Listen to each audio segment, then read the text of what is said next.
doing the calculations on the random variables. So the first part we have just looked at the distributions, cumulative as well as the normal probability distribution for both discrete as well as continuous. Now the main intention of making a distribution is identifying some of the characteristics of that distribution, especially mean, variance, standard deviation, skewness, some of the things on that particular random variables, on that particular distribution itself, so that we can make some kind of assessment about the pattern of the data in those distributions.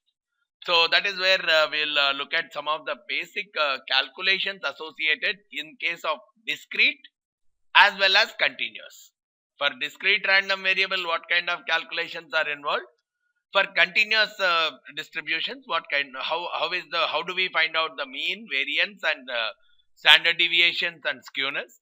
For discrete variables, how do we find out the mean, variance, standard deviation, and skewness? That is what is the context of this particular chapter, right? Now, so we all know something about the mean. What are the major things? Because in stats also we have covered something about the mean, saying that this is a measure of average.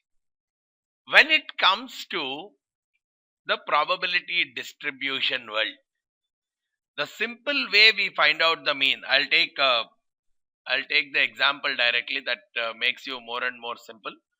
Calculate the mean in case of roll of a dice. So first let me write down the distribution function for that random variable.